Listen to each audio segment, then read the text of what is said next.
আসসালামু আলাইকুম। আজকে মাছ বিরান করিয়ে রাখছি, মাছ দিয়া আলু দিয়ে ঝোল করবো। এই যে দেশে আলু দিয়ে ঝোল করবো মাছ দিয়া। আজকে আসলে তরকারি একটু ডিফারেন্ট। এই যে সরিষার তেল দিলাম, বেশি সরিষার তেল খাই।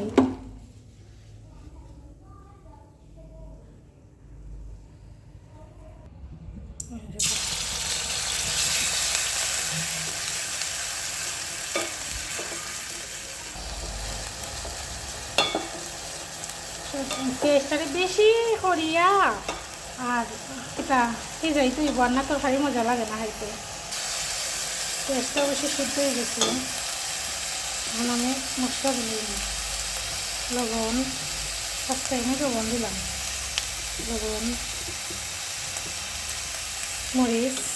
যেহেতু আলু দিয়া মাছটি রান্না করবো, মরিচ জাল একটু দিলে না দিলে মজা লাগে না খাইতে। আর আমি এখন একটু একটু জাল খাইতাম পারি, খাইতে পারতাম না একবারে।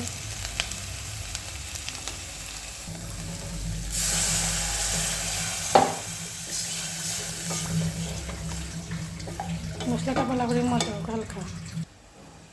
আলুটা দিলাম, মশলা দিয়ে গেছে।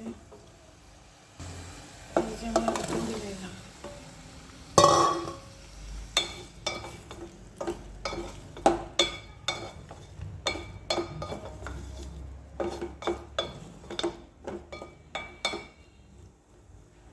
এবার বিশ্রার আলু, এই যে আলুটা সিদ্ধ হয়েছে মোটামুটি।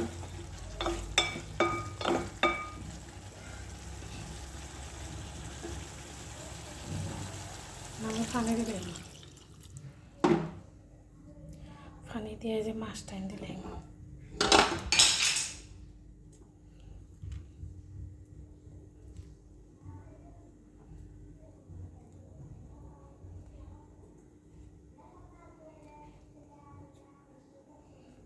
এই যে মাছটা দিলাম।